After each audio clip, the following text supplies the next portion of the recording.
Hey, what's up, everybody? My name is Connory Ballantyne.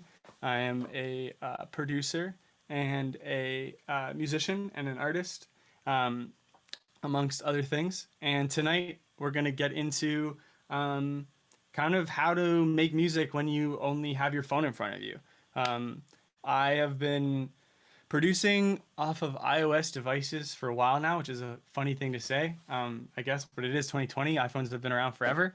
Um, yeah, so essentially, we're going to kind of dive into it today. I've got my iPhone here, we're going to kind of talk through how to make music on your iPhone using primarily GarageBand. And we're not really going to get into any of like the external apps that you can use because there's so many of them, and you can always drop me a message if you want to learn more about them. By the way, my Instagram, if you have any questions, is Connery the Ballantyne. But if you have any questions right now, feel free to ask them in the Facebook chat, and I'll be able to get to them. I can see there's a few of you already here. And yeah, RIP Android users. There's tons of tools out there for you Androids people, but for tonight, we're going to get into the iPhone and specifically iOS GarageBand. So let's dive into the iPhone here. Yeah, awesome. So here's kind of the thing that you will see when you first open up your GarageBand. There probably won't be all these tracks here. That's just because I have a lot of music on here. But when we're starting out a song, um, there's there's nothing better than a blank session for creating good ideas. So we're gonna create a new track, and we're gonna get into it. So up the top right corner of your screen here, you'll see a little plus symbol. So that's where you want to click the first time you enter into GarageBand. So GarageBand has a ton of built-in instruments, effects, um, and it also has a lot of ability to connect apps that you have on your phone that aren't GarageBand. Today we're just going to look at the stuff in GarageBand though. So we're going to be making a track and just using the like the stock GarageBand stuff. Don't judge this track at all, or judge it. You can rip me apart if you want. Yes, Nikki, we were talking about iPhone GarageBand. So this will also definitely translate to GarageBand on Mac. There's a couple people in the comments asking about that. Definitely, you'll have a lot more options on a Mac. But there's some specifics on your iPhone that are really helpful tools that you'll actually probably be surprised about. So first of all, let's get some drums laid down because it's an easy way to start a song by just adding some drums. So GarageBand actually gives you two options for drums. The first one is using their stock drum, like drum kits, which is what you're kind of seeing right here. The other option that it gives is, if we scroll over here, you can see that it gives us a drummer. So if you're using Logic or you use GarageBand on your Mac, you'll know that Logic's drummers, session drummers specifically, are a really great tool if you kind of want a live feel. Essentially, it creates like a virtual session drummer, and you can kind of choose what you want your drummer to feel like. Jared, this is actually a good tool for Android users if you use GarageBand on your computer. And just if you want to learn how to kind of make a music on your phone in general, you don't have to use GarageBand. There's lots of apps for Android users. There's we might have another workshop on that. But yeah. So there's two different drums that we can use in GarageBand. There's the drummer app, which we're not really going to worry about right now. It's an easy way to get started, but we kind of want a little bit more control. So we're going to go back to our drum app here. And you have three options. So you have smart drums down at the bottom, you have acoustic drums, and you have your beat sequencer. I personally like to use the beat sequencer. I like to see where all my hits are happening. And I like to be able to kind of have a little bit more control. I'll show you really quickly though. If we click on the acoustic drums section here, this is where you can see kind of the kick and the snare and that sort of thing. You can actually play the drums like that. which is kind of a cool thing. This is a little bit too, doesn't give me enough options personally. So we're going to head back. Top left corner here, we're going to click on the kind of like 3 little squares. Right here, if you can see where I kind of click there. That'll bring us back to all of the instruments that we can choose. And we're going to click on the beat sequencer. So I'm kind of going to be doing this really briefly. I only have 2 hours, and I teach this. Been teaching a student for over a year just in iOS GarageBand. So there's a lot that we can dive into here. I'm going to kind of give a brief overview here. So first things first, we have our beat sequencer. If you're familiar with a beat sequencer, you'll know that essentially you can write out, there's your kicks, 4 on the floor. Turn that down a bit. Producer Josh, how's our audio here? Hey, awesome, cool. So there's our 4 on the floor kick. So we can turn off the beat sequencer there just with the power button at the bottom. Think of this kind of as a drum machine. We're gonna be able to add in however many different types of drums you want here. So kicks, snares, all that kind of thing. One thing a lot of people ask is, I don't want to use these crappy GarageBand stock drum sounds, blah. Don't worry, there's so many options for how we can make these usable as a producer. The very first one that you can do is if you go up to the little mixer dial up at the top left-hand corner of the screen, which is right here. If you see that kind of go gray there, we're going to click on that. And that gives us our track settings. As you can see, it says Modern 808 up at the top. This is true for all iOS GarageBand instruments. If you click on the track settings, you can usually change the patch that you're using. What kind of drum sound you want, what kind of synth sound you want, et cetera, just by clicking on where the blue Modern 808 is. So we're going to click on that. And we have a bunch of options. If you're just starting out, you probably won't see all these ones with the little text on the side. Those are drum kits that I've downloaded for free from GarageBand. They're just add-ons that you can get. They're all free. There's a toy box one up here called Knick Knack that I love using. It has a lot of little like droppy clunk clunk sounds, if that makes sense. Here, I'll open it up for a second. We can close that. I'll show you how that sounds. Kind of like small.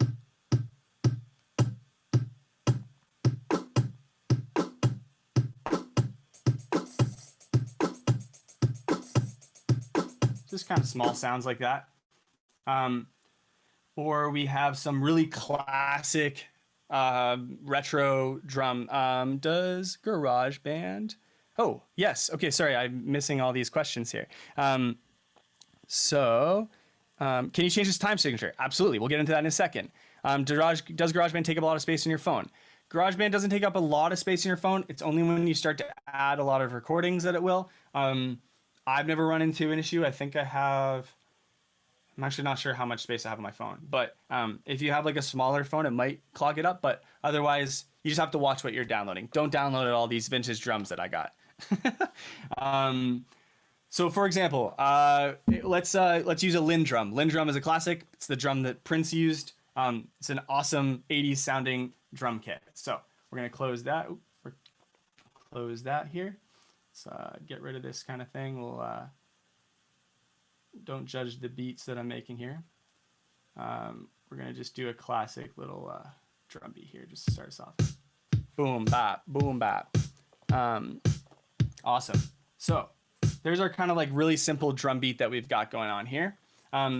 There's a lot that you can do in here. I'll really quickly show you kind of some stuff. If you're like a heavy drum programmer, you can not only just click on whether or not you want the drum to go or go off, like step on, step off. You can actually click on the velocity down at the lower right hand of the screen here. And you can actually say, hey, I want this second snare hit to be way louder, or this, that sort of thing. So if I have that one, this snare really low and the second snare high, it'll sound like this. So you can get in some really crazy kind of automation just using this sequencer. We had somebody ask about changing the tempo. We'll get into that in a second. But let's record this little beat that we got going on. I'll make these kind of a little bit normalized here. Like that. And I actually kind of want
Hey, Josh. Sorry. Can you enable screen share again?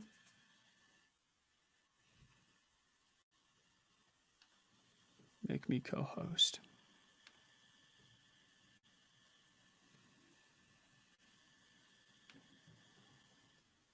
Okay. Let me screen this.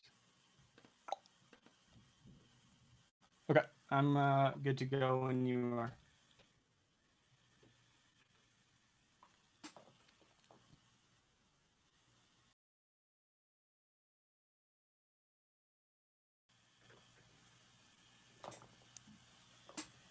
Hey, what's up, everybody?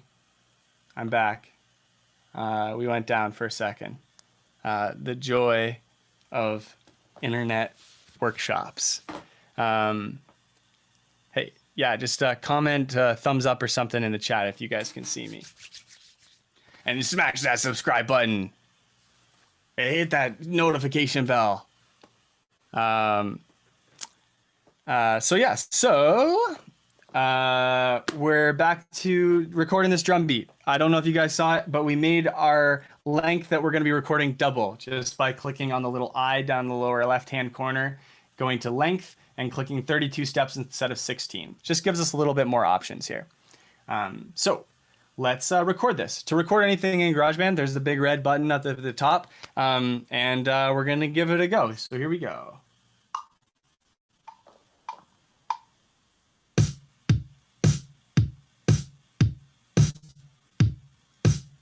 Perfect.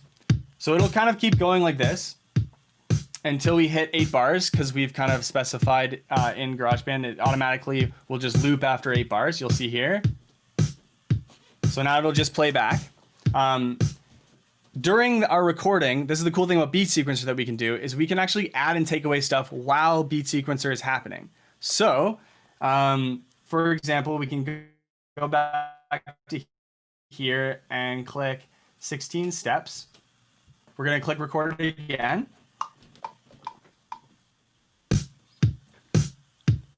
And now I want to add some hi-hats.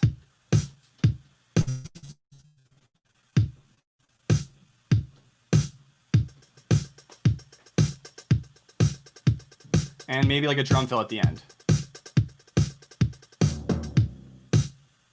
Hilarious drum fill. Bum bum. Works for me. Cool. So, I I think that'll work. So now when we want to see what we've kind of recorded, we go up to the top left-hand corner of the screen and we go to kind of where it has all of the horizontal bars. I don't know if you can see this, but I'll click on it slow so it'll kind of go gray here.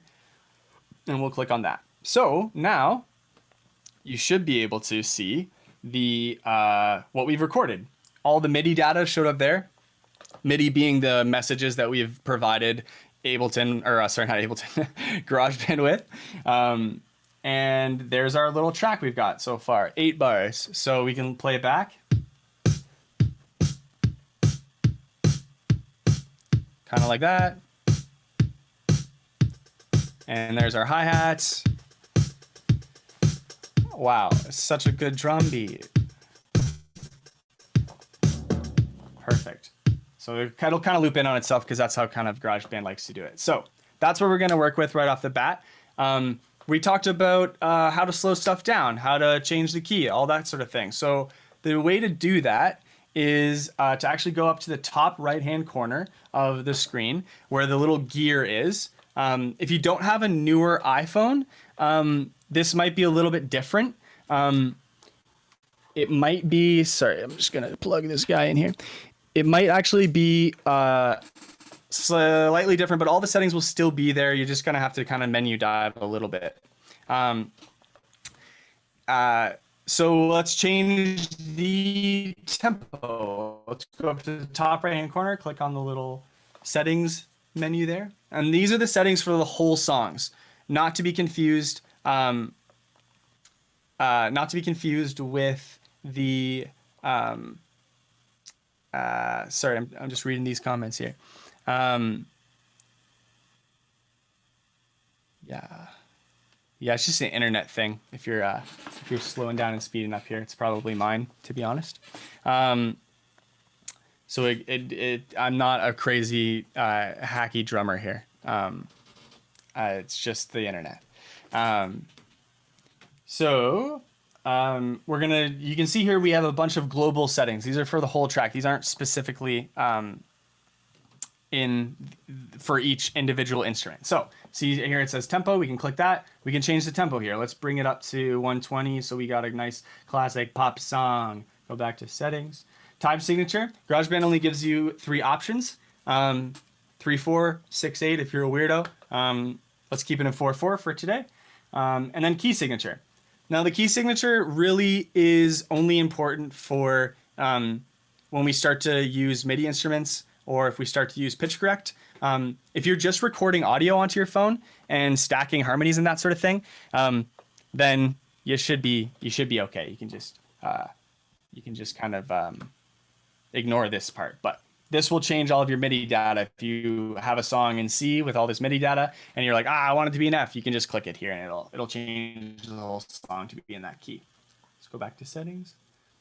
The rest of these we can kind of get into later. One cool thing I will say is if you go into advanced, if you're like really heavy producer, and you're like, I want to be able to use these notches, actually record in 24 chord. If you have what's called a class compliant interface, one that you don't need drivers for example, I'll go and grab this one really quick.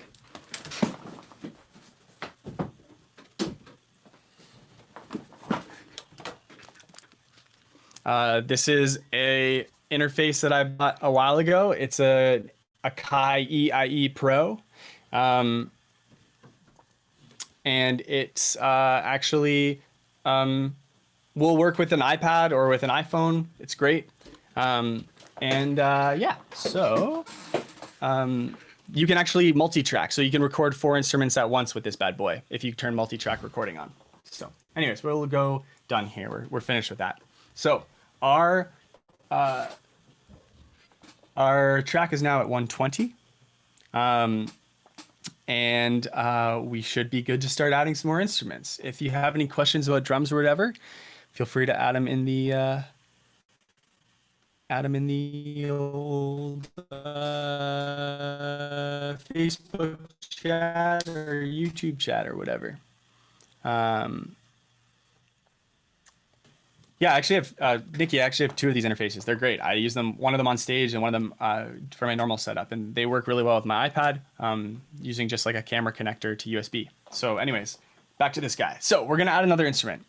To add more instruments, more tracks in GarageBand, what we want to do is we want to click on the lower left-hand corner of the screen where the little plus sign is. That's how we add more instruments. We're gonna click there, and it brings up this little screen.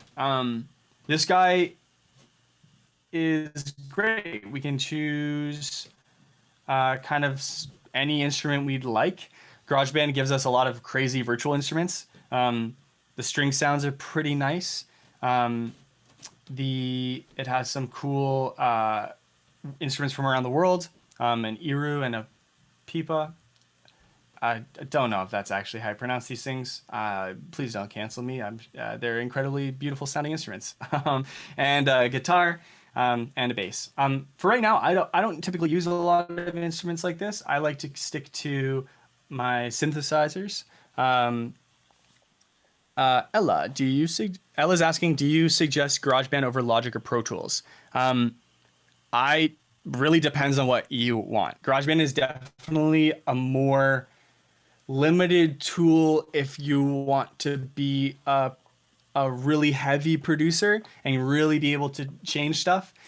It's also on a tiny screen. If you're using it on a Mac, it's pretty good. But there's a lot of options that you don't get as easily. But I'm just showing you on the phone right now because it's something that everybody has in their pocket for the most part.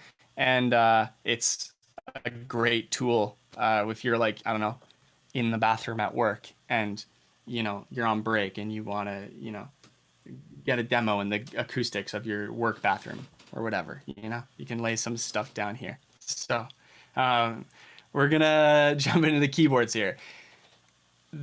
I will say with keyboards and synths and pianos and all that sort of thing, instruments in general, iPhones have an insane amount of external instruments that you can download as apps and record into GarageBand. External apps that aren't GarageBand specific. GarageBand is only for Mac. I'm curious if you could find like a hack of it for anything else. But yeah, that's the answer to that question. No worries, Ella. So yeah, so we're gonna dive into the keyboards here, just the stock keyboards. When I was like 18 and I didn't have a computer, all I had was my iPad that my parents gave me.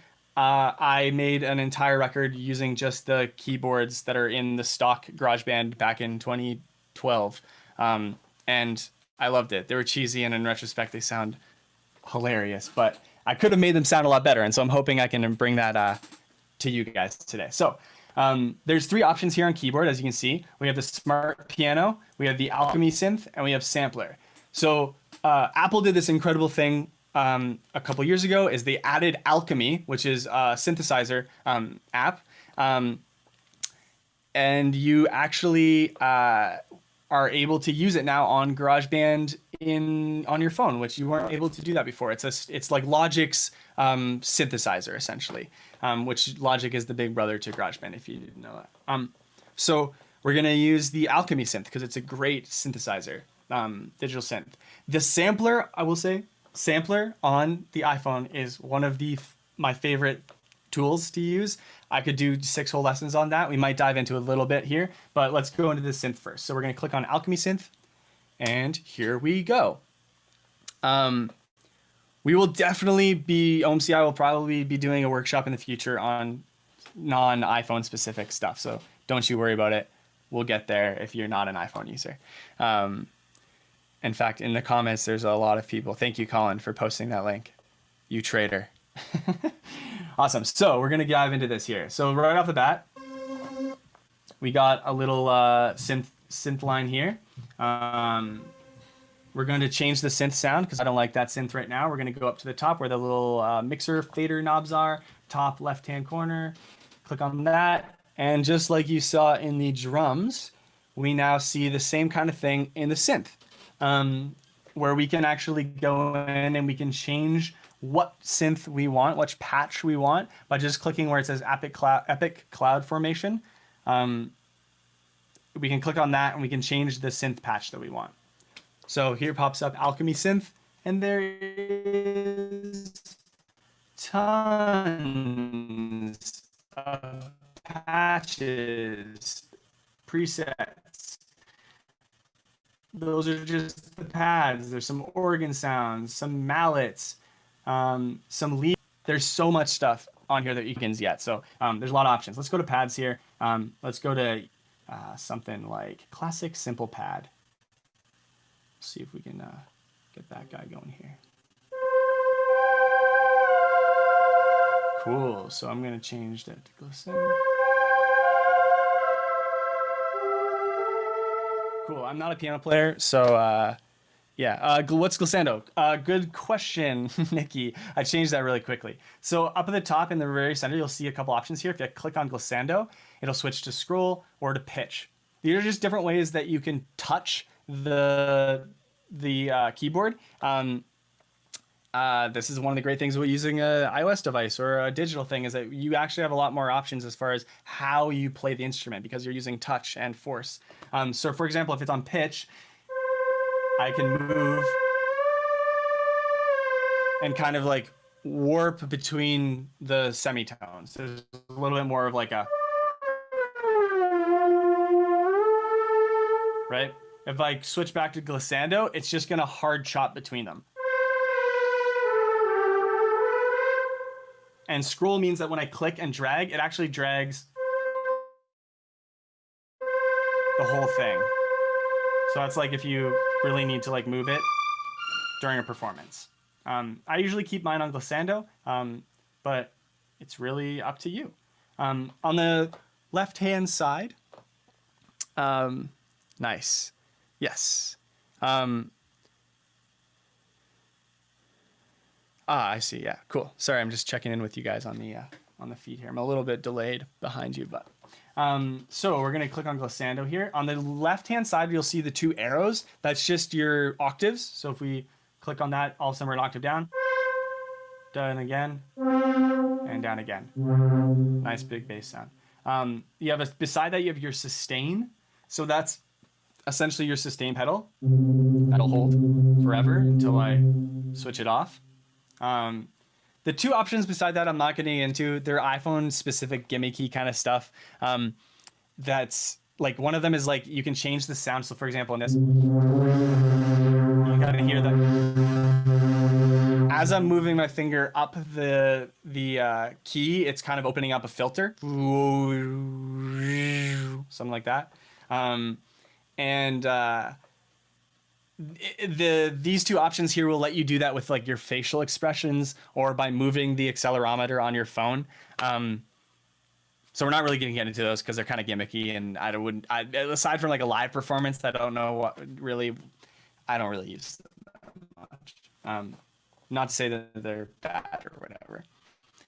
And then beside that, there's our glissando, kind of like our options for how we want our fingers to change the keyboard. And then you have on the far right, you have a lot of options that I love to use. You have a built-in arpeggiator, which is great. Arpeggiator is when the notes go. So you have that built in. And then you also have, I'll show you here. So the first option here is your key. So say you're like me, and you're like, I don't want to play really complex music, or I only want to play really complex music, but I'm the first one. I would go to like major pentatonic. And so now my keyboard changes to be just major pentatonic in the key of C, right? Because if you're just joining us now, absolutely, Jessica. Jessica asks, is there any way to hook this keyboard on an iPad up to your computer and use it like a MIDI keyboard on Logic or something? Oh, I see. No, I don't think that is a possibility to use the iPhone as a MIDI controller for Logic. However, it might just be the case with an iPad. I'm not sure.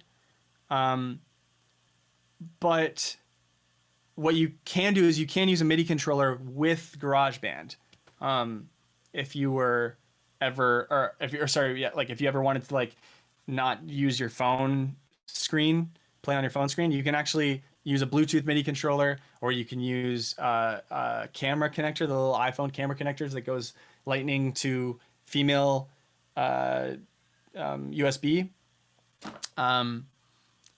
But yeah, you can use an external MIDI cable for that if you want to use this live. I used my iPad live when I was touring with my band back in like 2013, 2014. Um, so yeah, um, yeah. Sorry, I kind of didn't answer your question, but I'm sure people in the comments will. So yeah, so as you can see here, we've changed the keyboard to be only major pentatonic in the key of C. Let me see if I can, there we go. Sorry, it's going to glitch out a little bit. Something like that. So if we wanted to change the key again, remember we go up to the track settings up in the top right-hand corner of the screen, and we go to where it says key signature and change the key. So we're gonna stick to C right now.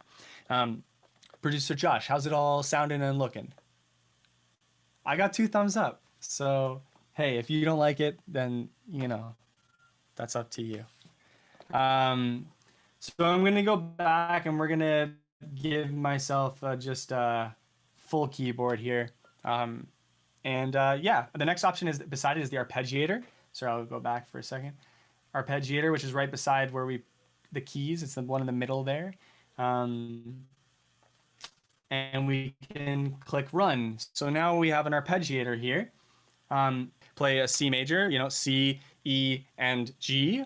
If I click those 3, then it'll kind of like whatever order that I click those notes in, that's the order it'll play. So it'll either go E, C, G, it'll do, do, do, do, do, do, do, or whatever. We have a couple options here. We can go as played. You can go up, so it's going do do do do do do do do do do do, or down do do do do do do do do do, or up and down do do do do do do do do do, or random. I love random. I like getting messy and kind of the like polyrhythmic kind of like randomness that happens when you click random. For right now, we're gonna go just up. It's a simple one. It's nice and easy. We're gonna go back. We can choose the notes, how fast we want the arpeggiator to be. Let's click ours because this is kind of like a pad sound to 8th notes. We'll go back. And then our octave range. So you can choose if you wanted to go just in the single octave that you're playing, or if you wanted to go up further octaves, you can click that. So let's click that here, and I'll play a C note, a C major here, and you can kind of hear how it sounds.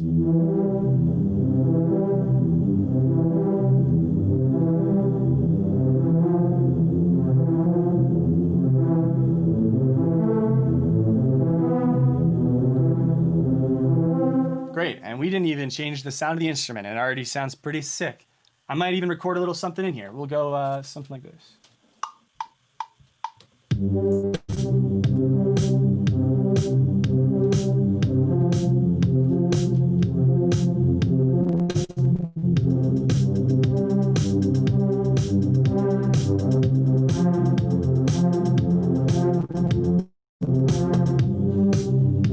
Perfect. So we got something like that. As we kind of went along there, I was kind of sliding my fingers up the notes there, so it was kind of opening up the filter.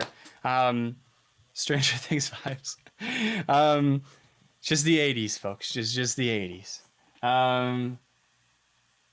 So yeah, so I'll dive into a little bit how if we wanted to change that synth sound specifically, if we didn't want to change the patch, but we kind of wanted to play around a little bit more, then GarageBand actually gives us that option.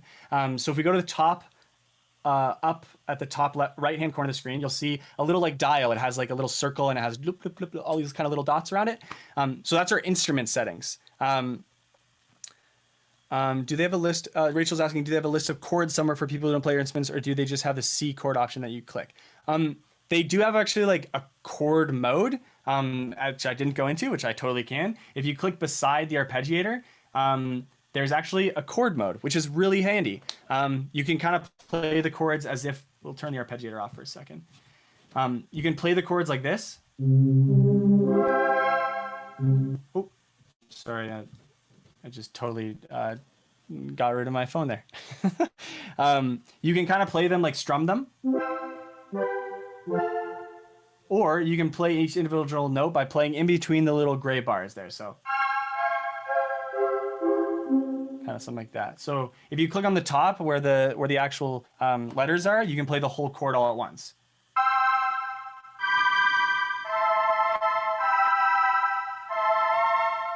kind of like that. So yeah, that's really easy if you're kind of like unfamiliar with scales and that sort of stuff, but you just want to start getting some songs down. It's a great way to know kind of what chords are in a scale, in a key, as well. So I'm gonna get off of that for a second. So we were talking about how we wanted to change the sound of this synth a little bit. Instead of changing the sound of this synth, because we like it kind of, we're gonna create a new instrument and we're gonna kind of change the sound of that synth. So let's go back to our session view by clicking where it has all the gray lines up at the top left-hand corner of the screen besides the track settings option. So that guy right there. We'll go back. So as you can see, we have our Linn drum there and we have our classic simple pad underneath it. So we're going to click down in the lower left-hand corner, grab a new instrument here. We'll use the Alchemy synth again.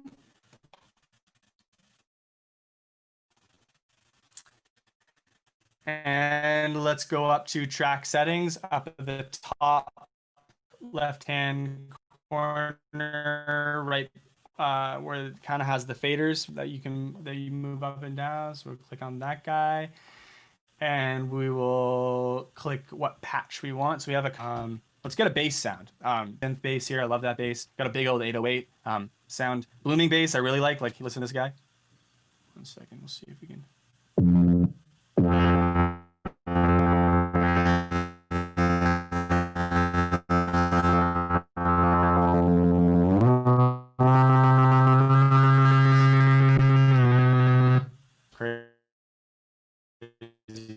Sounding. Maybe not for this song. 70s classic synth bass. You can't go wrong. I don't know, Mogi kind of sound.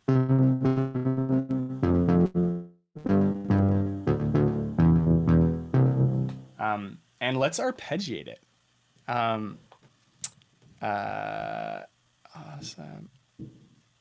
Sorry, I'm just reading the comments here. Yeah, Colin, please, Colin, in the comments, please, you're a bass player. I know, don't judge this bass line. It's going to be hilarious. So, say we were like, that's nice, but we kind of want to tweak it up a little bit. Let's turn on the arpeggiator first so we can get a kind of nice Mogi pulsing bass line. Click on the arpeggiator, run, click on 16th notes. Let's drop it down to 8th notes. That way we kind of have it a little bit slower so it's not da-da-da-da-da, it's... And let's get rid of the top octave there. We don't want that octave. So we can go to octave and 1 octave. So bum, bum, bum, bum, bum, bum, bum, bum, bum.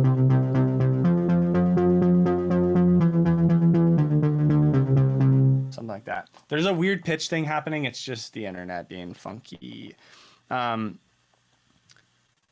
Sydney is asking, what are some ways to record your voice or instrument and make it sound good, even with a crappy alpha mug? I will get into that later on. We're going to add vocals to this. And there's totally ways to make it sound good.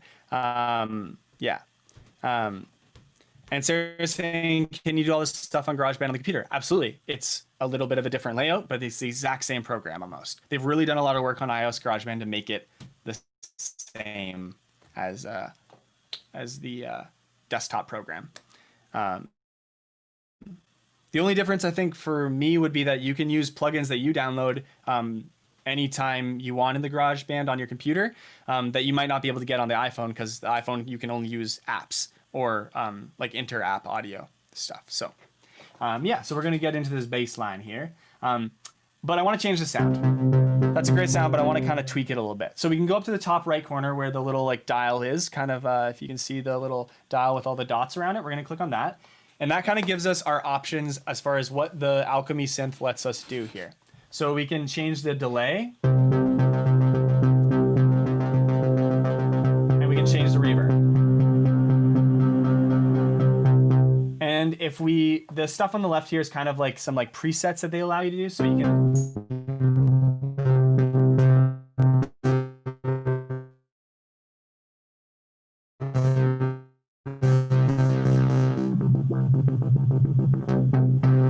see as I move that around, the knobs on the smooth, and we're going to click on the arrow on the right hand side of the screen here.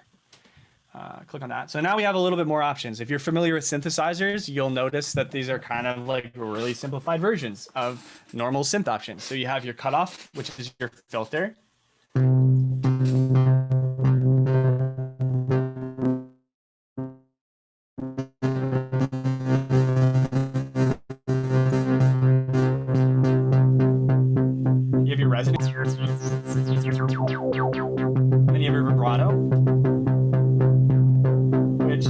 can't really hear because we're arpeggiating right now. If this was a sustained note, you hear go whoa, whoa, whoa, whoa, whoa, whoa, that kind of thing.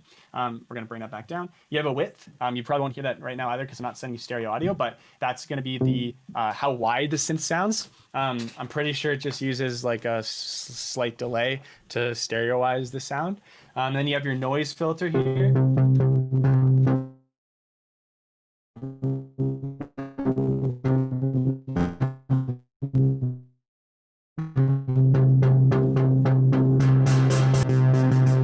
That kind of thing. And you have your drive, which is like essentially a distortion. So we can.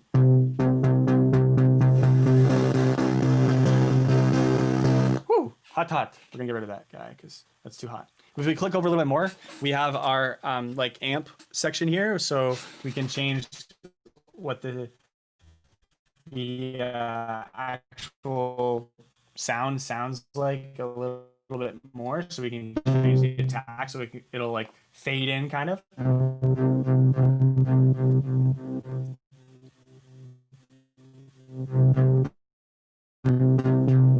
the release, so we can make it a little bit something like that. So if you're familiar with synths, you'll understand kind of where all this is. If you're not, that's okay.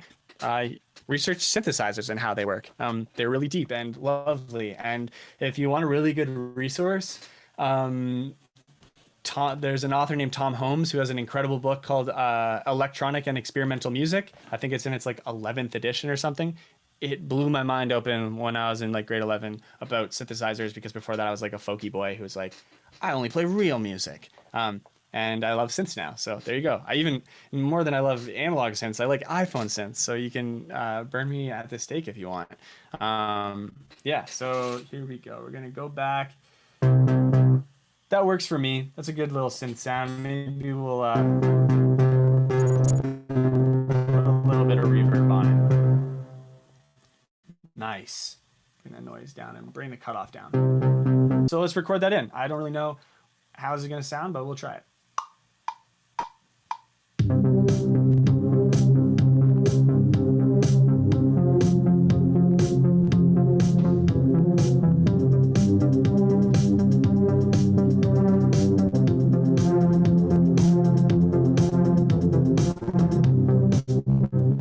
We're getting some real 80s sounding stuff going on. It's like borderline 1975, which, if you know me, isn't necessarily a bad thing.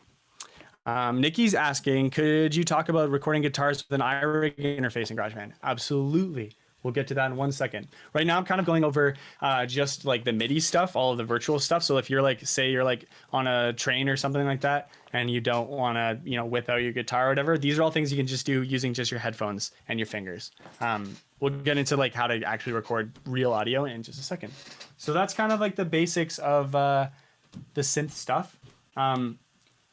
We'll go back to our session here and we'll see this. I will really briefly mention sampling. I just want to make sure my laptop doesn't die here. 1 second. If y'all could see the janky setup I got, just a lot of jank.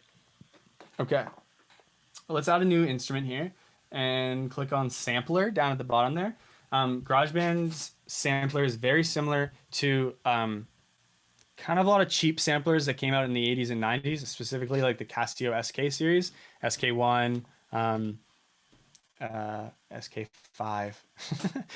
I can actually show you kind of what it's emulating is something like this.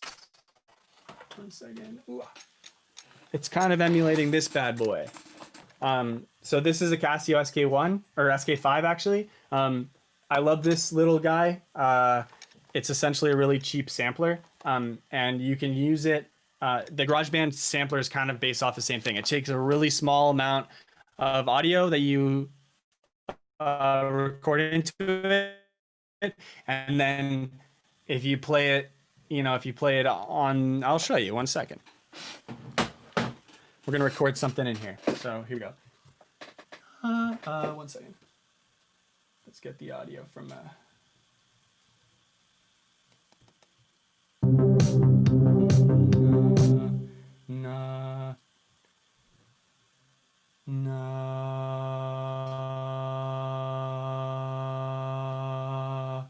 something like that. So we got a nice little vocal sample there. Yeah, 2-bit. I think technically it's 8-bit, but the good thing about the GarageBand sampler is it's actually just whatever quality you put into it, it'll record. You can actually import samples as well, which is crazy. I won't get into that, but essentially you could, like, I don't know, rip something off of YouTube and sample it in this sampler. Don't do that. That's illegal. Who would do that? So now we have our little vocal sample here. Sounds perfect. So as I go up the scale, it's going to shorten the sample because it's just playing it back faster. So, oh, Jessica just said the beginning sounds a bit like Oblivion by Grimes. That's hilarious. That whole record was recorded using GarageBand. So that's probably why. She probably used very similar instruments to this one. Yeah, so there we go. So yeah, we're gonna go into the sampler here. You can change how long your sample is. You can loop this sample so that when you get to the end, it doesn't die like this. Oh, just kidding. My audio cut out here. So, but yeah, it'll essentially loop if this screen share program would work properly. So yeah, so we're just gonna go to.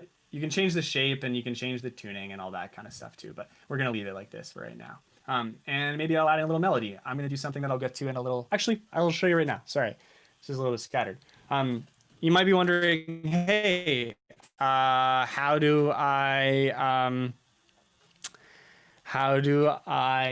add reverb? How do I add delay? How do I add distortion? How do I add effects to these? And don't worry, you don't need to download a bunch of stuff. You don't need to download plugins at all. GarageBand actually has some really great stock Logic, reverb, delay, distortion, all that kind of stuff. So if we go up to our track settings, kind of similar to how we changed the patch, and scroll down, you can see we actually have plugins and EQ.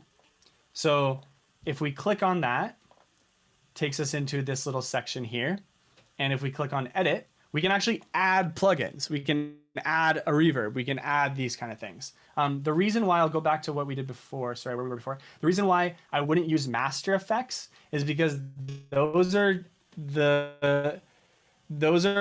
effects that are the same for the whole track, not for each individual track. So if I wanted a very specific reverb, a really long reverb sound essentially, then and my like whole track had like a really short room reverb, for example, it wouldn't really work. It would be the same reverb for everything, which gels stuff together, but it's not really my jam. So we're gonna use just an individual reverb for this one little track here. Edit, we're gonna click on the plus sign there. And so now we have some of the built-in effects. You'll notice that up at the top, there's a little section that says audio unit extensions, AU extensions.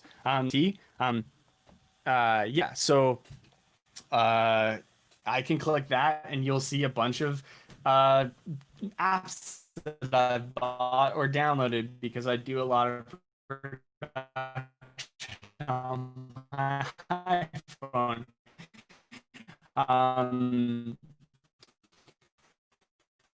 There's some really great ones. I can recommend a ton. The RE1 Tape Echo is phenomenal if you want like the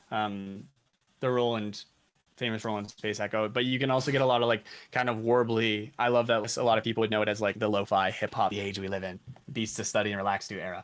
But yeah, so there's a bunch of stuff here that you won't have, but that's okay. So we'll go back to effects here. And we'll add a little bit of, maybe we'll add some chorus to the, oh, not distortion. We'll add a little bit of, we'll get rid of that. Delete. We'll add a little bit of chorus because, you know, this is, let me take off the loop here 1 second. Alrighty, where's my audio, baby? There's my audio. Okay, cool. So, oh, it just doesn't want to play. Oh, there we go. Nice. There's my sound. There's my voice. Now an instrument. We'll go back and let's add a reverb after that chorus. Track reverb. Boom. Let's make it. Let's make it not super wet. Let's have a little bit of reverb. Jared, what part would you like me to repeat there? Your first question was, what would you say is the best affordable sampling keyboard? I would say, honestly, right now an SK series, it's like a really cheap guy, but that would be really cheap. If you want a really, really amazing one, obviously the OP1 is like the Teenage Engineering's OP1 is incredible. It's kind of like also stealing from the SK series, Casio SK series. The issue is that like so many people use this case that it's gotten pretty expensive. Like these go for like $90 to $100. I've seen some of them go for like insane prices online. Yeah, Korg has a great sampler.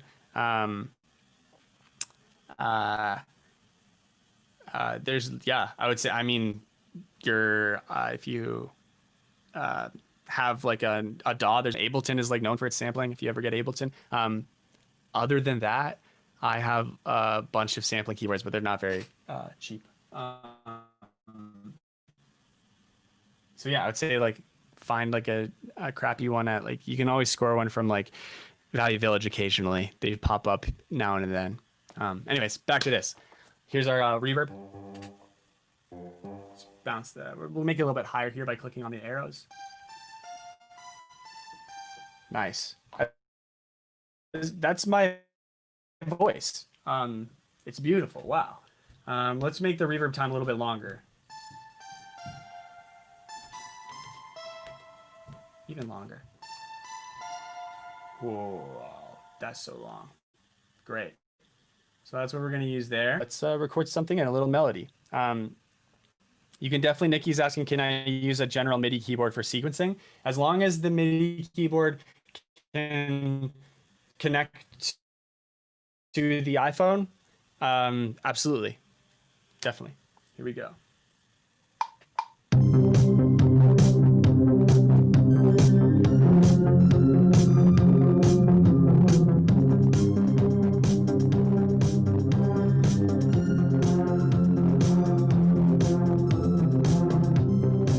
So I was experiencing some difficulties with timing. That's definitely the iPhone's fault, not mine, okay? But say you have the same issue that this iPhone has, is you're bad at timing. Well, you can click into our session view here. And this is the true if you want to change anything on the in your MIDI notes. If you click on the MIDI notes, you'll see it has some options here. So we have cut, copy, delete, loop, split, edit, rename, settings. So what we want to do is we want to edit. So let's click on edit, and it'll pop open into a test they got right now. Here's all of our MIDI notes. As you can see, they are very much out of time. You could go in and just drag them around, move them. You could write in your own notes by going to the top left-hand corner of the screen and sliding that little guy over, and then you could literally just, or you could do something even cheaper and easier and way faster. And that's what we're going to do today. Is we're going to click on this guy. We're going to go to our track settings again. We're going to go to quantization, and quantization, for those who don't know, is essentially just it'll click the notes to the nearest timing that you want, essentially. That was an awful explanation, but that's basically to make you play more in time. And we can click on straight because we kind of want it to be pretty straight. And we can click on eighth notes because I think that's where I want things to be. We'll listen to it and see if it's true.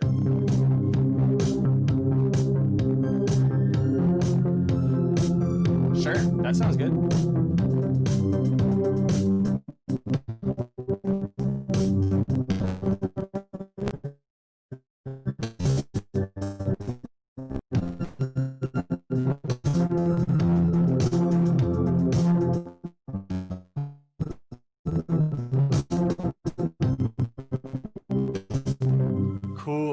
Okay, so we got our little lead line here. If you're like really, you can. If you're like, these sounds are like great, but they're not, works in Ableton for like a while and like get like really in depth on GarageBand. I won't go into it now, but you can. You can like finesse every aspect of this. You can have crazy tonal like control. So it doesn't sound so like stock GarageBand. But so we got so right now. Thank you, everybody in the comments. So we're gonna add some real audio, essentially. So we're pretty much at the hour mark of this, so we got a little bit more to go here. Let's start adding some audio. This is gonna be a little weird with my screen sharing software, so bear with me. Yeah,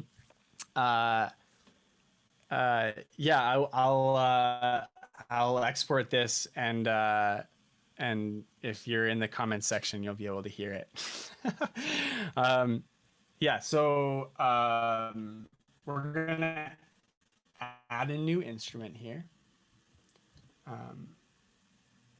And instead of using any of these bad boys,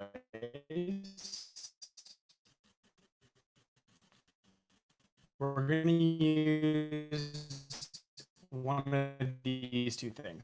So these are the two options that Ableton gives us for recording in audio. So if we go over here to audio, that's pretty much what the audio is for the most part. So a lot of the options it gives us, if we just click on stuff, it'll give us a lot of like preset stuff on it. The big bosses are asking if I can share the final track in Slack. Absolutely, sure. There's a lot of options here. There's a lot of presets. If you're like, if you don't know a lot about producing, GarageBand's great because it'll just essentially make you sound as good as you can right off the bat. But we want to have a little bit more control.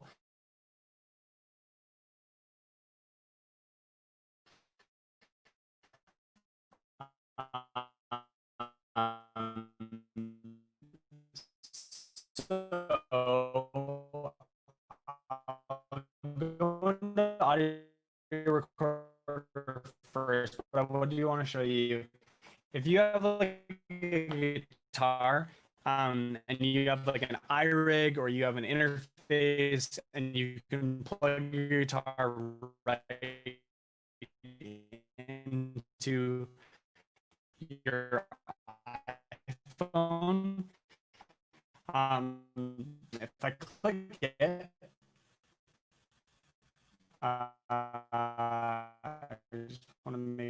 there's a Vox emulator, essentially, if you know that amp. I think there's one right there. That's a set. And there's a bass. Not really sure what that would be.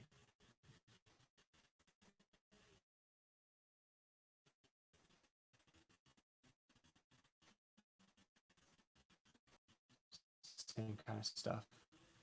Or I guess that would be, yeah, anyway. Yeah, and it gives you kind of the options you would have. We're bearing with me, everybody. Awesome. So yeah, you got your like gain here. You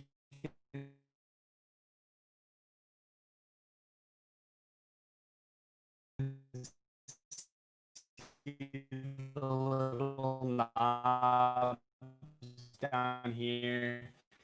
You get your bass and everything you would have on a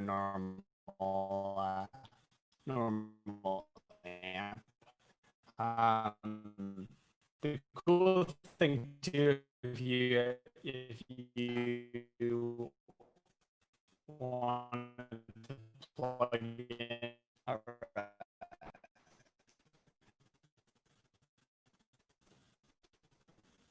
you can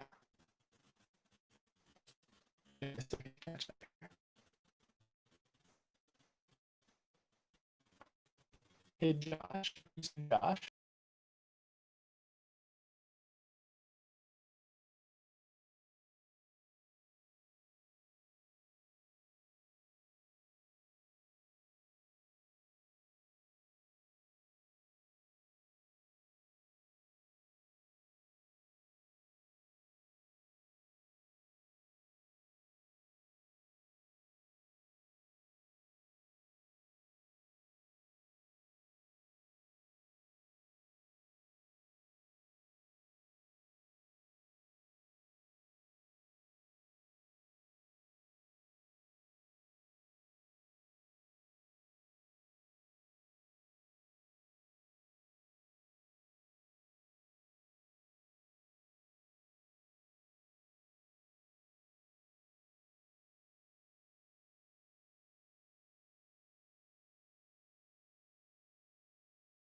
Hey, what's up, y'all?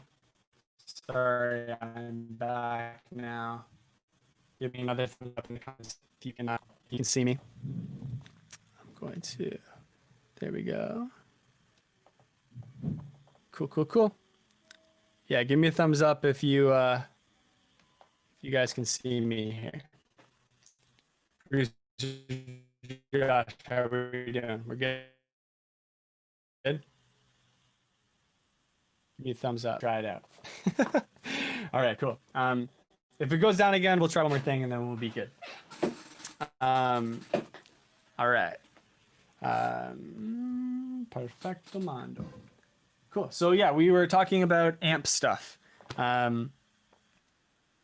Thank you for notifying me, everybody. Comments are better than the likes because I can't see the little floaty boys. Awesome. So we were talking about amp stuff. You got amps, and you can also get pedals if you click on the top right little corner there where it has a little pedal symbol. You can actually get to pedals. So there's a bunch of pedals. If you can just click, there's phasers and compressors and all that kind of good stuff. I used to use these a lot. I have I have pedals now, but there's some pretty cool ones. They're not as cool as some boutique-y stuff, but they work really well. So yeah, thank you for the thumbs up there, Burra. So we're gonna go back. We're gonna actually click on our instruments here, and we're actually gonna go over to audio recorder. I want to get some vocal sounds or whatever in. We're gonna click on voice. We'll click on voice right now. I'll show you kind of how GarageBand sets stuff up. So as you can see, when we click voice, GarageBand actually gives us some really, I would say kind of preset-y kind of things that it gives us right off the bat. Yeah,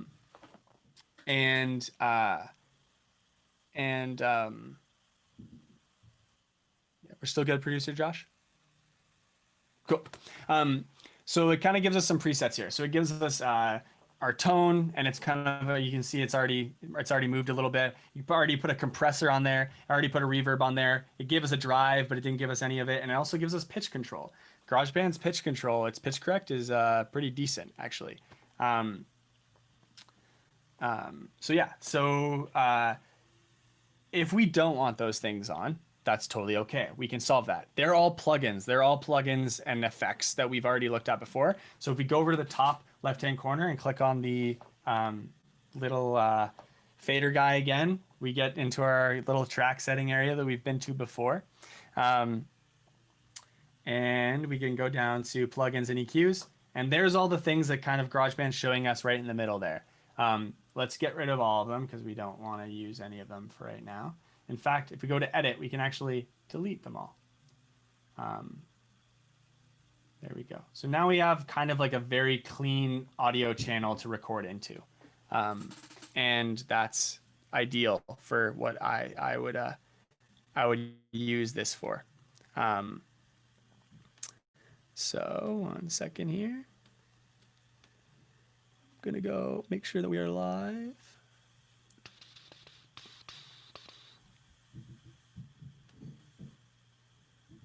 Awesome. Okay, cool.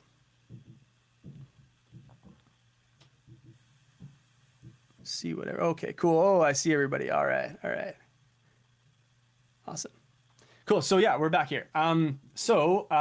We are going to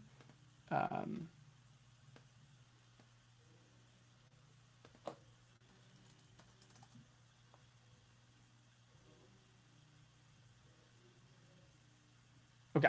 So we got some audio going in. You can see on the left-hand side here that there's audio that is currently being recorded. If I clap, you can see it bumping up and down. That's our input. On the right-hand side is our output. We don't have anything recorded, so we're not seeing any output right now.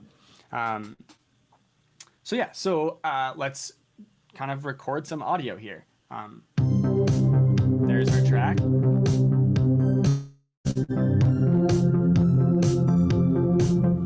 I'm not going to sing for you right now, I don't think. But I will go and grab let's get a like kalimba or something. 1 second.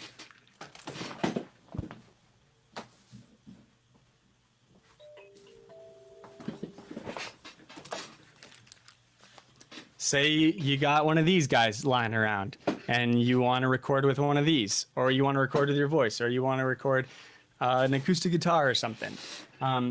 Best thing to do is figure out where the mic on your phone is. Oh,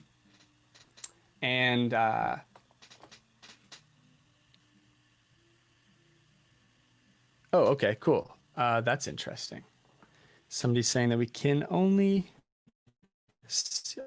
Oh, wait, we can see me, but not on my screen. Okay. 1 second. I'm going to stop my screen sharing and we're going to start up again. Alrighty. Thanks for bearing with me, everybody. I'm out in the middle of flipping nowhere where Wi-Fi is tough to get. Hey, Canadian government, get on that rural Wi-Fi stuff. So yeah, hold on 1 second here. Producer Josh, I'm going to switch back over to my data here. Because it seemed to be working fine before. All right. Hey, are we good? Okay, cool. Yeah, much better. Cool. Let me share that screen.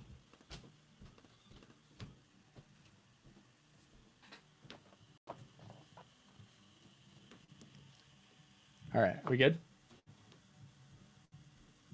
Okay, cool. Let me know when we're live. Oh, we're live right now. We were live the whole time. Okay, cool. So we're back. So let's record some of this bad boy. So I got here, in case you didn't see it, I got like a little kalimba or a thumb piano or a mbira, maybe some people can call it that. Give me a thumbs up again in the comments, or give me a question or something if you're with us. This thing sounds great.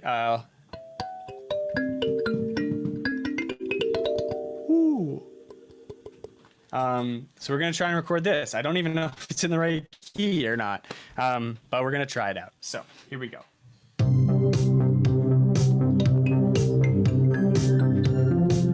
It's definitely in the right key. I'm gonna turn the audio down so we can't really hear it, but I'll be recording it. So here we go.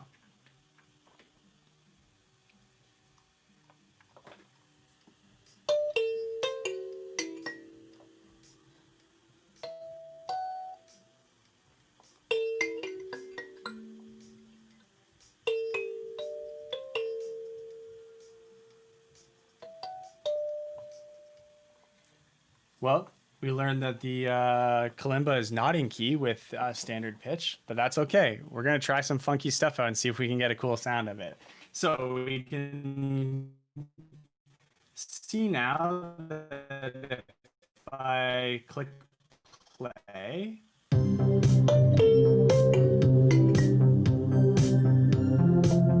bad. That's okay. What we're going to do is we're going to actually pitch correct it. I want it to be in key, and it's going to sound wacky because GarageBand's pitch, like auto-tune, pitch correct software isn't, a multi-$1,000 program. It's free on your phone, so it's not going to sound great, but we're going to go into our settings here, plugins, and I just realized something. I'm going to actually go back to our sessions. I'm going to create a new track here with the vocal preset. Weird little glitch. You can't pick the pitch corrector in your plugins. I don't know why. It just doesn't let you. You have to go to the vocal preset and it'll be there. So we're going to go back to our plugins here. Get rid of everything that isn't enhanced tuning. We're going to turn the pitch control. Good thing that's happened actually. Teach a little thing here. We're going to click on the blue track. Blue is audio and GarageBand. Green is mid. And just drag it down. Oh, drag it down. And now it's on the other track with the pitch correct. We can delete. Let's see how that sounds. Might sound crazy. We're going to actually... What's in there that I did not like? I'm going to show you really quickly how you can edit your audio and your MIDI. It's kind of the same thing. If you click on the track, you have an option called split. You can see there. Click on that. This little guy shows up here. You can drag it along. And when you want to cut out a track, you can, or a part of the track, you can just drag down. It'll cut it there. Then drag down again, and it'll cut it there. Kind of like you're cutting tape in the good old days. We can click on that little audio piece again, and we can delete. So now we just have that beginning part. Let me hear the rest of this, because I'm pretty sure it's all equally jokes. Yeah, no.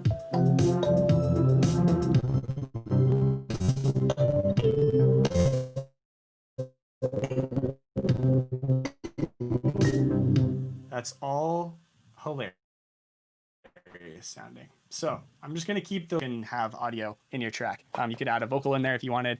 You could add a guitar part if you wanted. I'm going to really do some like heavy producer work for a second. I won't try to explain all this to you, but if you want, you can pause and you can kind of like figure it out yourself. I'm going to try to make this sound like mangled and crazy in a way that I like. So give me 1 sec.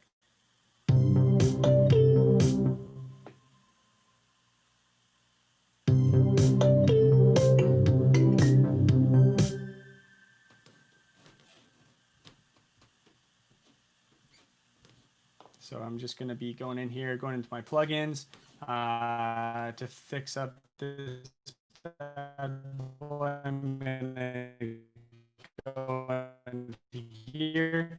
I actually have another auto-tune plugin. I'm going to go over here.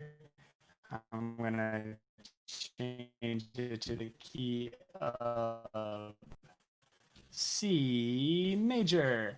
In fact, I want it to be C and amount speed up all the way. This is going to sound crazy. So we're getting a lot of weird artifacting and stuff that I like in audio. If you're trying to get a really clean sound, this is not the sound for you. But yeah, it's going to sound all kind of all like warpy and stuff. We're going to even affect that even more. I'll show you this plugin I really love called RE1. This is a great plugin. So essentially is like a tape echo. This does not come stock with GarageBand if you're just joining us now. But it is very, very fun. So I'm going to just do some tweaking here. Actually, let's do it on here. There's a bunch of little like options in here. Wow and Flutter. Hey, side note, if you didn't know this, the like warbly sound that I think a lot of people really love in tape stuff. If you didn't know, it's actually called wow and flutter. There's two separate things. Flutter is the small scale fluctuations in the speed that you get on tape, and then wow is the long scale kind of ooh that you get. And together they kind of create like a very tape-like sound. For all of you like producers out there that are wondering how to get those sounds, that's how you get them. So yeah, that's that there. And we'll go saturation all the way up here. We'll get really saturated. We'll bring our hiss down, and our color, we want it to be dark. Okay. Let's hear how that sounds now.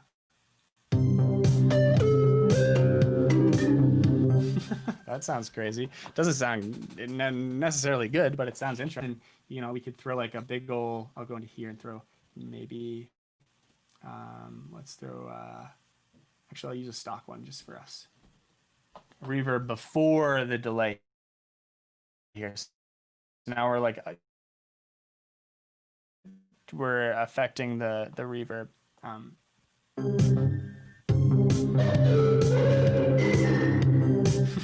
That sounds crazy. I'm just gonna bury that in the mix because you know it doesn't sound great, and I don't have the time right now to make it sound good. But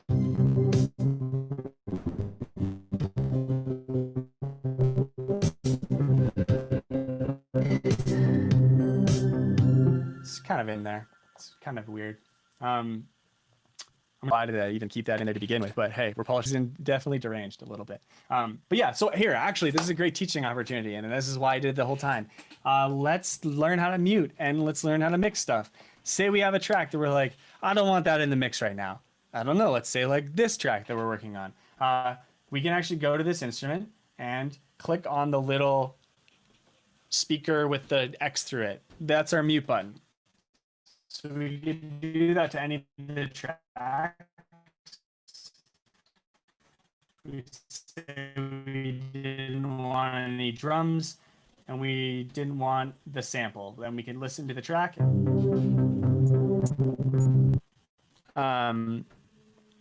If we set a mute where we are only hearing one track and none of the rest, you can click on the little headphone symbol, and that's your solo button. So for example, we just wanted to hear the drums. Say you can click off that. Say we just wanted to hear that thing we just did for some reason. The cool thing about solo in GarageBand, and a couple other programs like this too,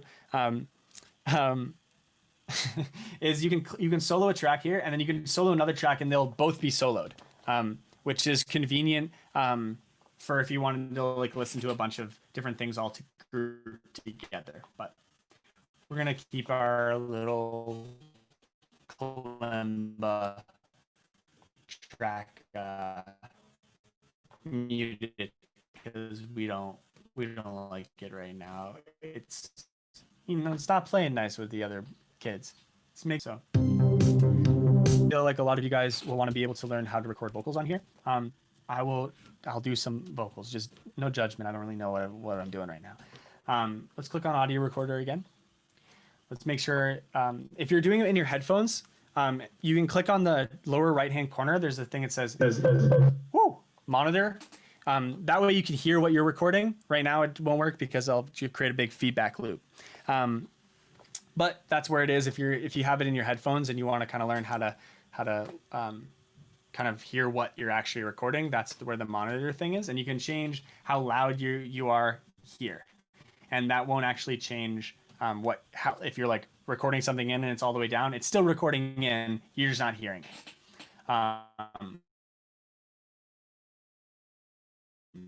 But yeah, we can keep it there. Let's bring all these back. Little side note here, I'm going to jam as much information into these. If you are on your iPhone and you double click any of these little dials here, if you just double click them like this, it'll actually snap to its normal position, to its like off position or whatever. So it can just go bloop, bloop, and it'll all snap. Just as a side note in GarageBand. So yeah, that's kind of how we do it. So now we have like a kind of a dry vocal track here. Let's put a little bit of reverb on it. Let's get rid of that overdrive. So now, 1 second.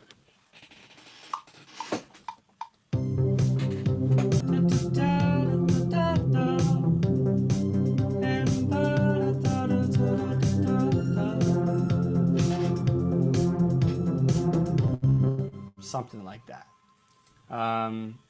It's my best like aha impression. We're gonna hear a little bit of the instruments in the background, just because I'm not recording with headphones on. It's coming out of the speakers as well.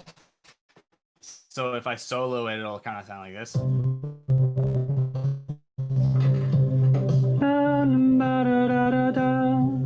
It is what it is. If you ever have something like that, or you're recording in a really, really like loud space and there's like an air conditioner for some reason that you can't turn off and you really want to get this vocal idea down, there's actually what's called a noise gate, which essentially if a sound is below a certain volume, it won't let it through. And then the moment your voice comes in that's louder, it'll let it through. And that's really kind of great way for something like this, for example. So I'm actually going to show you to do that. We're going to click on our handy dandy track settings here, scroll down, we're going to click on plugins and EQ, and right at the top, GarageBand always gives you a noise gate, no matter what it is. So we're going to click on that, and we'll start it off at the top here, and then as we go down, you'll see that anything below a certain volume will be out. So we want to kind of get rid of, if you can see down at the bottom where the blue is, the lead vocal thing down at the bottom right-hand corner. The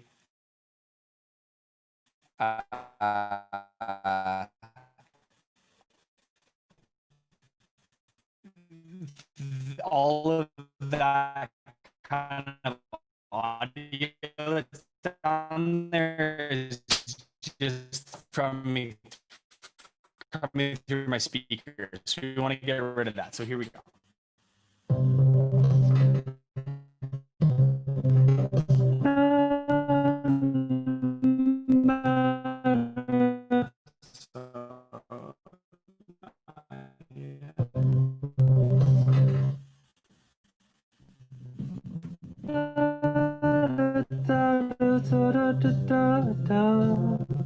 And it cuts off there.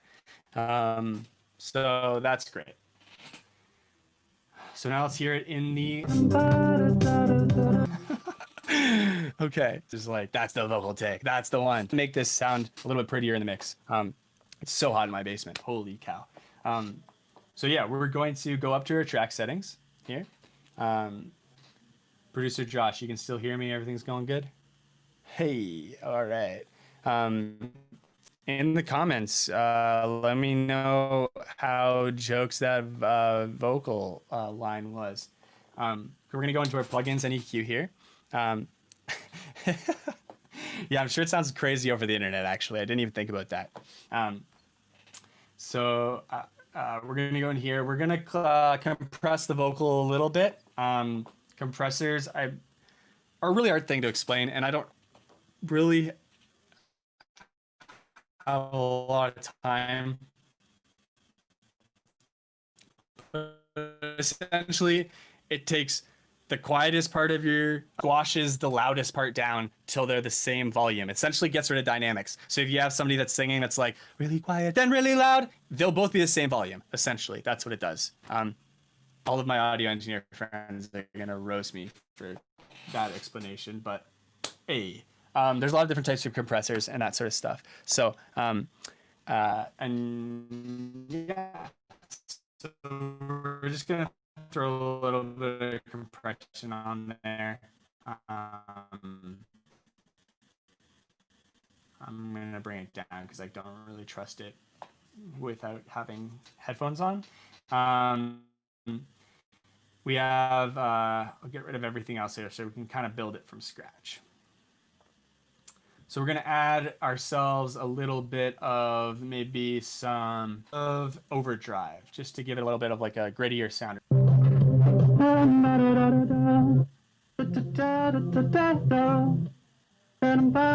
Okay, so right off the bat, we should probably add like an EQ or something because it sounds pretty muffled. I'm using the iPhone speaker, like, or iPhone mic. So let's click on this guy. Let's click on, what do we have here? We have, you can't actually delete this, so that's good. Down the bottom, you'll see it says visual EQ. That's what we want. We want a nice EQ. So we want to actually move it though to be in front of everything here. And let's turn it on, turn it off, turn it on. Let's click on it. Oh, good. I'm glad you guys are enjoying all of these incredible vocal takes that I'm doing. So yeah, so I'm gonna get rid of most of the lows here, and I'm gonna boost a little bit of the highs.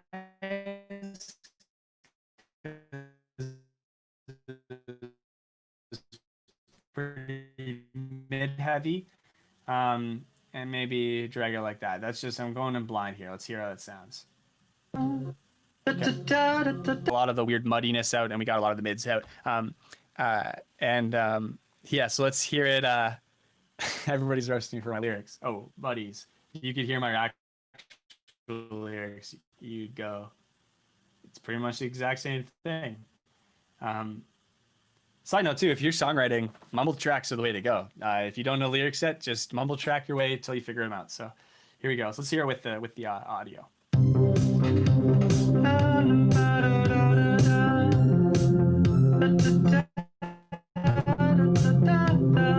Okay, so that's fine. So this beginning part that is slipping through the noise gate. So what we can do is actually, it was with our blue audio tracks and with our green audio tracks, if we just grab the end of our clips. Oh, no, I don't want to do that.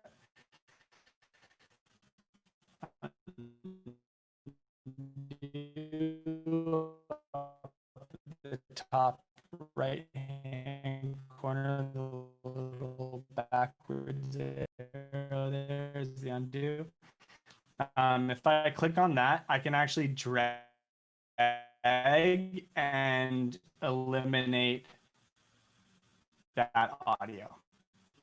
So if I wanted to just, this isn't really sitting into the mix very well.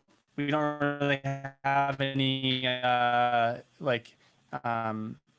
thing hub was into mumble rap. So that's what this guy is. We're gonna go in and we're actually gonna choose some reverb here. So I'm gonna edit it here. I'm gonna add, just for the sake of us talking about this and using stock stuff, I'll add the track reverb here. And the what else would be a good reverb? That's kind of the same reverb that they have in GarageBand, so it's great. All right, so here we go. Here we go. I'm gonna add let's add a little echo, a little like slapback echo or something like that.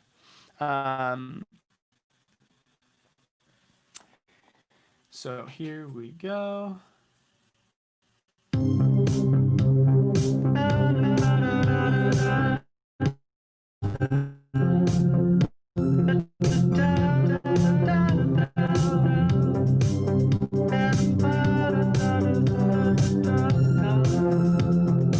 So that was too long. That was like a quarter. We don't want that. We want a little bit more of a slapback here.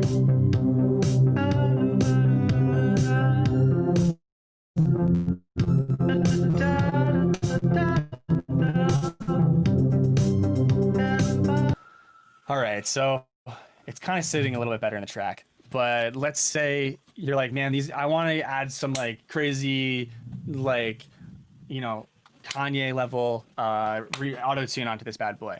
Never fear, enhanced tuning is here. So we know we're in the key of C.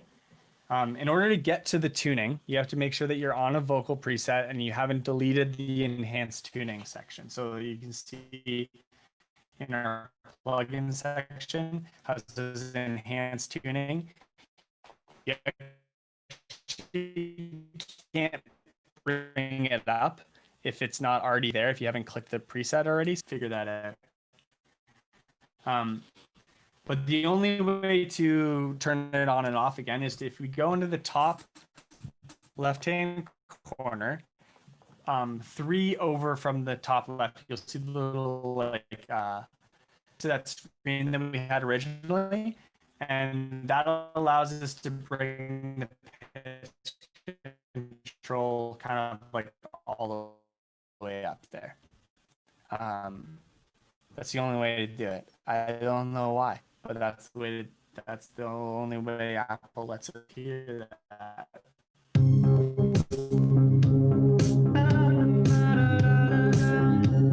Wow. Wow, that sounds so good. Demos, especially, I pitch correct all my stuff for demos. I don't want to have to worry about like singing. You don't need to do that unless it's a production choice.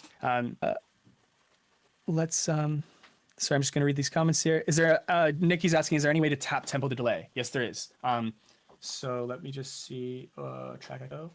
In GarageBand's like stock echo, you cannot, I believe.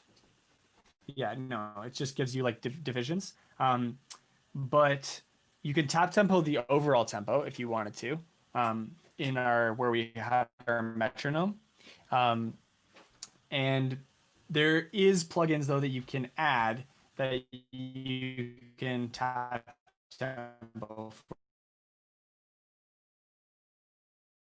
for example, if we added our here's I'm click on that guy. I'm sorry. Yeah, I would say if you want like a nice like delay that you can tap tempo, I would say go and buy one because there's a lot of really great ones out there. I showed you the RE1. I'll show you really quickly K7D. This is a pretty cool little full screen that. This is a pretty cool little like tape plugin as well that you can get. Stereo input, stereo output, and you can have it kind of separate from producer Josh. Can you just hold that closer to me? I'm getting a signal from the producer gods, but I can't. Okay, cool. Sorry, everybody. I was getting messages from producer Josh here that I could not read. So yeah, so this is like a tape delay that you can buy. I think it's like $7 or $8 or something like that. And you can, as you can see, Nikki, if you can see this little guy, there's actually a sync knob.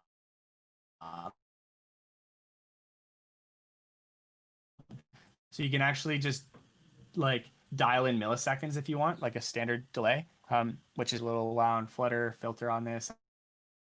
All that good stuff. I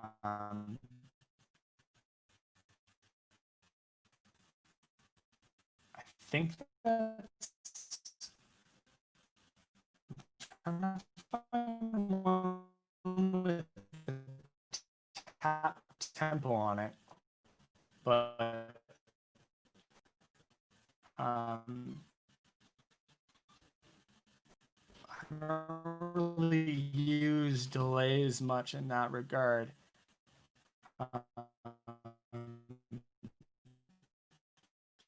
So I'm sorry, but I don't know if you were a tap tempo. Always tap tempo the overall tempo, and you should. Yeah, so let's kind of hear what this track sounds like. I might take a little bit more. So here we go.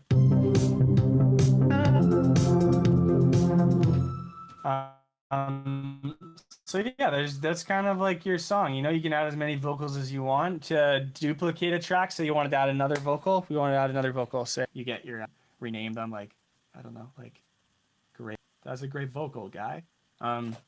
If we click on it again, you can duplicate it. Boom, there's another track with the exact same presets on it, exact same everything. Let's record something. 1 second.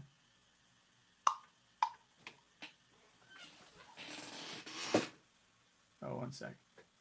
I think I realized what happened here.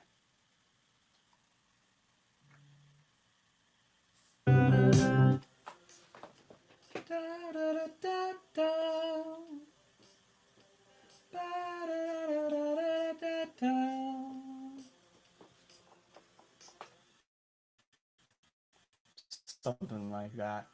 You couldn't really hear that. It's just my vocal, so I apologize. The bad Wi-Fi is brutal.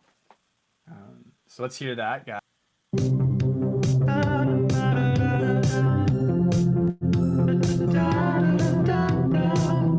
Wow, my dry vocal might be better than the pitch corrected one. Let's listen to it.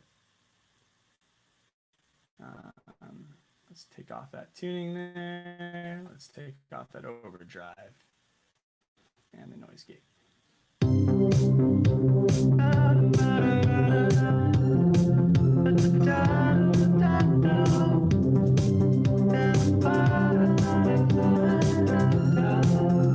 Oh, I see what happened. Okay, cool. Well, I'm going to put the pitch correct back on because those harmonies are good. So let's throw some auto tune on there. Major, yeah, boom, boom.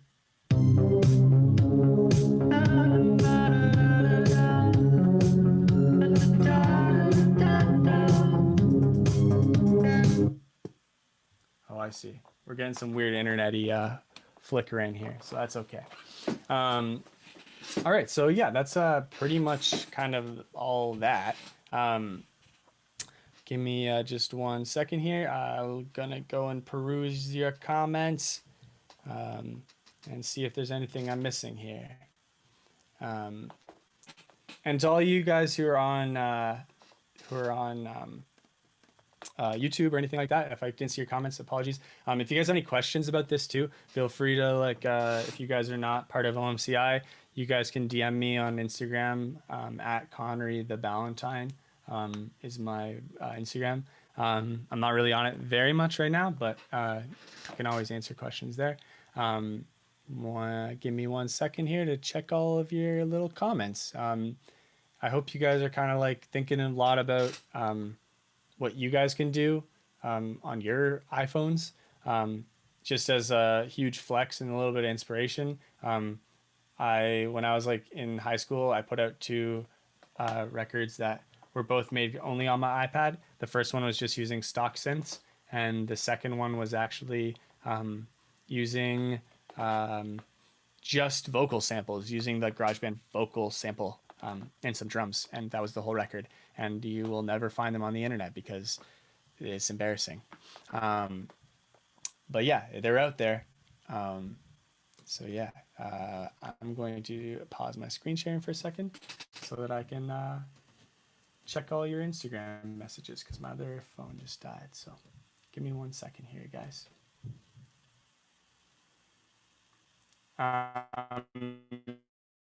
If you guys want to, also in the comments, tell me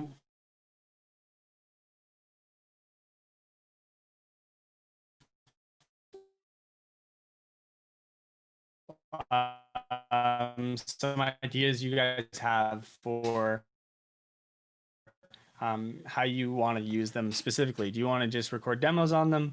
Are you interested in using specific parts on? Give me some comments to talk to for the next little. Yeah, so this track will not be made on. Oh, sorry. This track will not be made on Spotify at all. I mean, here's the thing. A lot of you guys are commenting about like kind of like lo-fi nature about it. Of like talking, like there's a lot of Mac DeMarco. Lucius is saying it reminds you a little bit of Mac DeMarco or that sort of thing, or Stranger Things. If they're older, so like for example, when like Jimi Hendrix like smashed open his amp and it was all messed up, everybody's like, that sounds bad, we're trying really hard right now to make the amp sound good, that's bad. And now we have distortion everywhere, constantly, all the time. And yeah, and later on when we had like tape delays, you weren't supposed to have delays that went on forever. You just wanted to play it back once or something, and they were experimenting with huge long tape plays that were they were breaking tape machines to make it sound a certain way.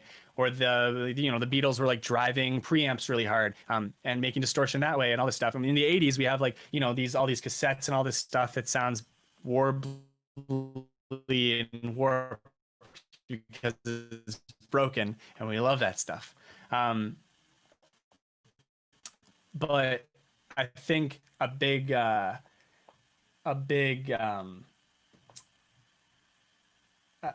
thing that I'm interested in today, at least, is what are the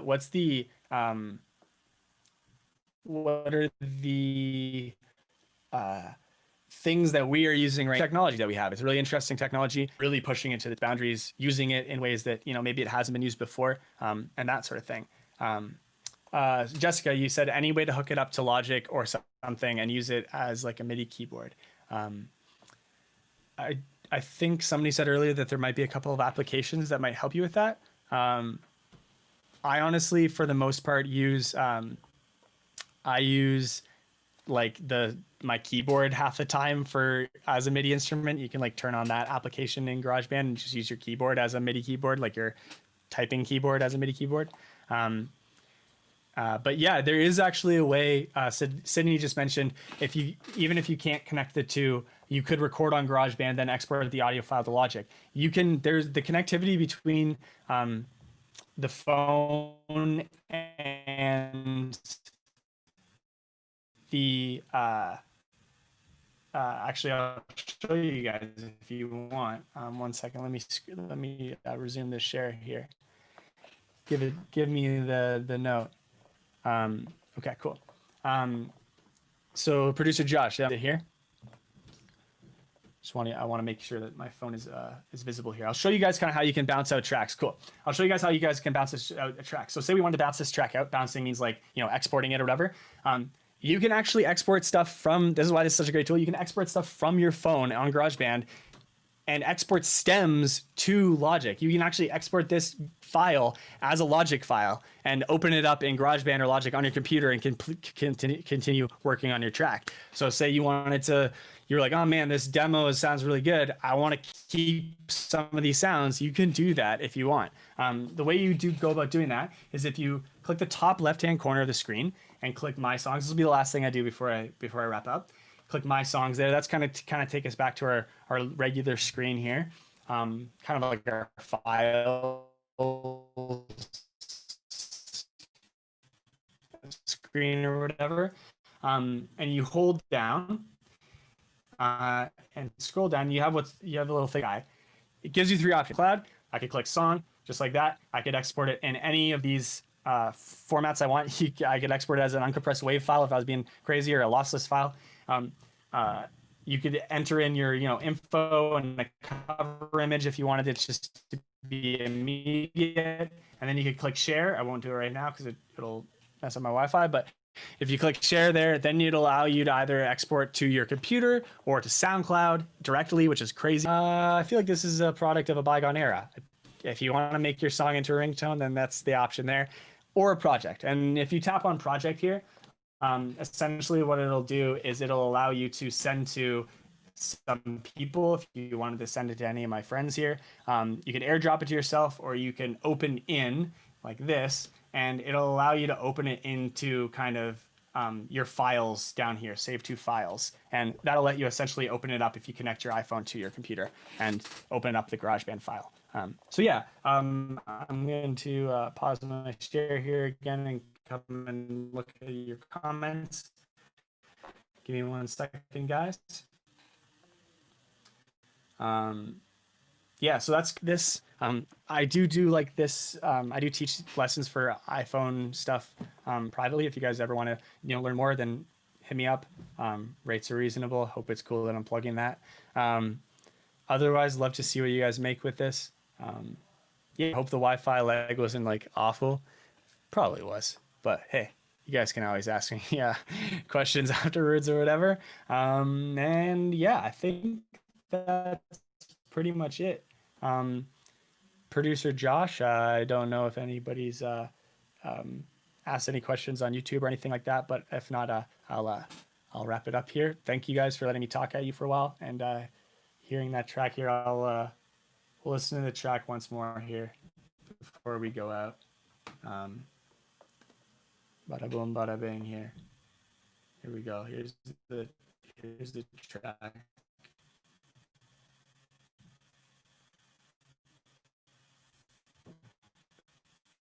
Here we go. Ready?